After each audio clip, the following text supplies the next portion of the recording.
अशोक खरातला कोर्टात घेऊन जाताना गोंधळ।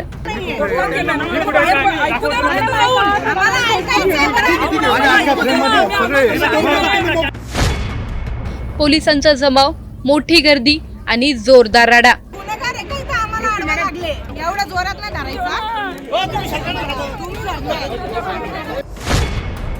नेमकं प्रकरण काय?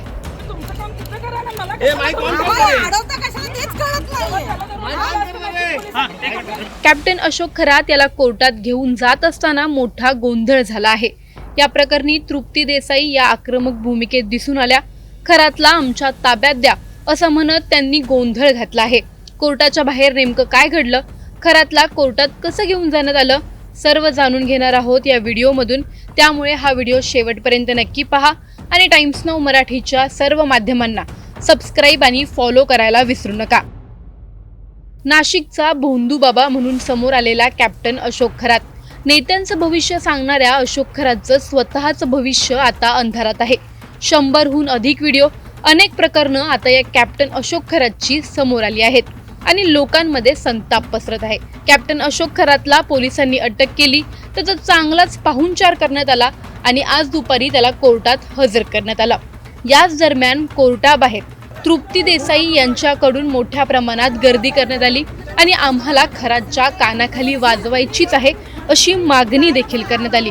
त्या नेमकं काय म्हणाले आहेत जाणून घेऊयात। त्यामध्ये अशोक खरातला पोलिसांनी आणलेला आहे आणि त्याने जे काही गुन्हास्पद कृत्य केलेलं आहे तर त्यासाठी आता त्याला कोर्टात हजर केलं जाईल। पोलीस कस्टडी वाढवून पण मिळेल, परंतु राज्यातल्या अनेक महिला आम्हाला फोन करतायत, अनेक महिलांची, घरातल्या अनेक वेगवेगळ्या लोकांची इच्छा आहे की त्याला एकतर जनतेच्या ताब्यात द्या, नाहीतर जाऊन 2 कानाखाली तरी दिल्या पाहिजेत। आणि म्हणूनच नाशिक न्यायालयामध्ये पोलिसांनी जर आणलंय तर आम्हाला त्यांच्या हातात एकतर त्याला आमच्या ताब्यात द्या, अन्यथा आम्हाला 2 कानाखाली तर देऊ द्या, आमचं समाधान तर होईल।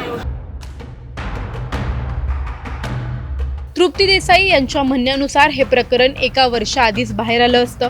पेनड्राईव्ह गायब झाले आणि हे प्रकरण समोर आलं नाही। आता त्या लोकांवर देखील कारवाई होणार का ही येणारी वेळच सांगेल, पण अशोक खरातच्या पापाचा घडा भरला आहे इतकं मात्र नक्की। Bureau report, times now Marathi. कोर्टामध्ये अशोक खरातला पोलिसांनी आणलेला आहे आणि त्याने जे काही गुन्हास्पद कृत्य केलेलं आहे तर त्यासाठी आता त्याला कोर्टात हजर केलं जाईल। पोलीस कस्टडी वाढवून पण मिळेल, परंतु राज्यातल्या अनेक महिला आम्हाला फोन करतायत, अनेक महिलांची, घरातल्या अनेक वेगवेगळ्या लोकांची इच्छा आहे की त्याला एकतर जनतेच्या ताब्यात द्या, नाहीतर जाऊन 2 कानाखाली तरी दिल्या पाहिजेत। आणि म्हणूनच नाशिक न्यायालयामध्ये पोलिसांनी जर आणलंय तर आम्हाला त्यांच्या हातात एकतर त्याला आमच्या ताब्यात द्या, अन्यथा आम्हाला 2 कानाखाली तर देऊ द्या, आमचं समाधान तर होईल। हे आम्हाला पकडताय, हे जर मागच्या वर्षी खरातला पकडलं असतं तर अनेक महिला वाचल्या असत्या ना। पोलिसांनी प्रकरण जर दाबलंच नसतं, पेनड्राईव्ह गायब झालेच नसते तर आमच्या ताब्यात मागच्याच वर्षी आले असते। आरोप आहे का पेनड्राईव्ह वगैरे काही? डिसेंबर महिन्यामध्ये, नोव्हेंबर-डिसेंबर 2025 ला आमच्याकडे पेनड्राईव्ह येणार होते, पण ते काही लोकांच्या माध्यमातून गायब केले गेले आणि ज्यांच्याकडे पेनड्राईव्ह होते त्यांच्यावर गुन्हे दाखल केले पोलिसांनी। मग खरातला वाचवायला केले ना, त्याच्यानंतर 4 महिने हे ज्या काही गोष्टी घडल्या, आता मार्च मध्ये गुन्हा दाखल झालाय, मग त्यावेळी पोलिसांनी करायला पाहिजे होतं ना सगळं। कसली अडचण निर्माण होणार आहे त्याला? इतक्या अडचणी निर्माण केल्या आहेत, इतक्या महिलांचे संसार उद्ध्वस्त केले। आज अनेक पीडित महिलांचे आम्हाला फोन येतात, पीडित महिलांना आम्ही आवाहन करतोय, पोलीस आवाहन करतायत, पण अनेक महिला म्हणतात की ताई आमचा संसार चालू आहे, आम्ही जर कुठे FIR द्यायला आलो, घरात काही गोष्टी कळाल्या तर अनेक संसार रस्त्यावर येतील। अनेक लहान मुली, अल्पवयीन मुली आहेत, अनेक विद्यार्थिनी आहेत ज्यांच्यावर हे सगळं केलेलं आहे। आणि मग असा गोंधळ केल्यावर त्याला काय अडचण येणार आहे? त्यांनी ऑलरेडी इतक्या अडचणी केल्या आहेत की त्याला फाशी होणारच आहे, पण त्याला लवकरात लवकर झाली पाहिजे। फास्ट ट्रॅक कोर्टाची याच्यामध्ये जी आहे ती स्थापना झाली पाहिजे। मला वाटतं की अशी ही जे काही आसाराम बापू असतील, राम रहीम असतील, अजून ना आसाराम बापूंना शिक्षा झाली ना राम रहीमला फाशीवर चढवण्यात आलं। इलेक्शन आली की राम रहीम सुद्धा जे आहे ते जेलच्या बाहेर जे आहे ते पॅरोलवर येतो, कारण यांचे मोठमोठे भक्त जे आहेत ते मतदार असतात आणि म्हणून राजकारणी त्यांना बाहेर काढतात। या असल्या माणसांना बाहेर काढण्यासाठी ठेवायचं आहे का?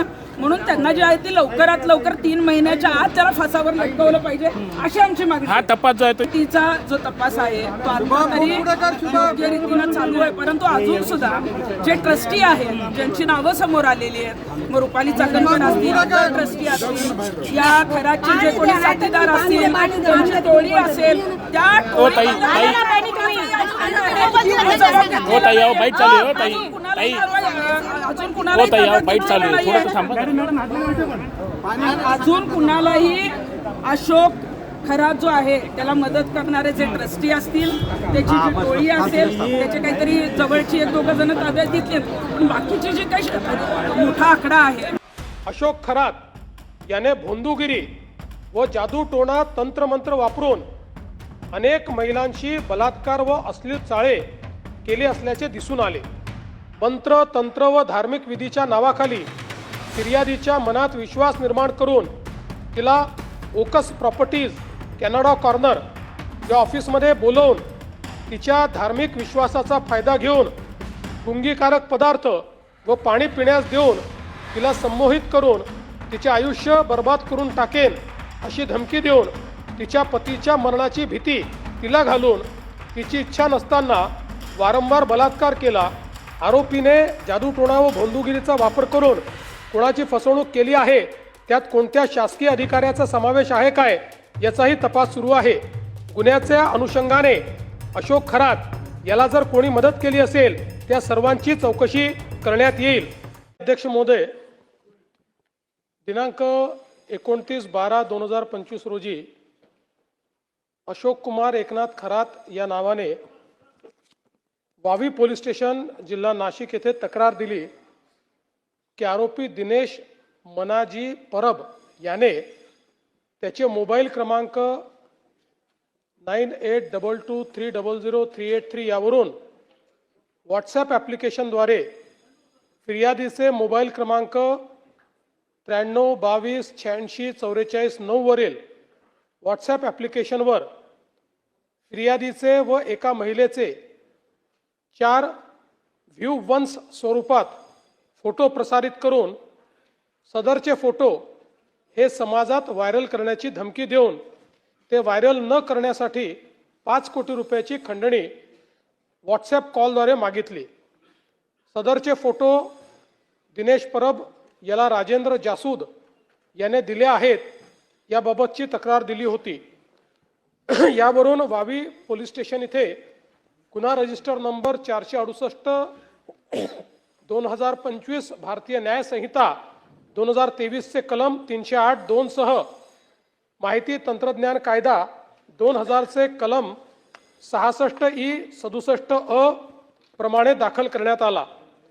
सदर गुन्ह्याचा प्राथमिक तपास हा गुन्हे शाखा नाशिक ग्रामीण यांनी करून फिर्यादी अशोक कुमार खरात याचा मोबाईल सायबर विभागाकडून तपासणी केला, परंतु त्यात काही पुरावा आढळून आला नाही.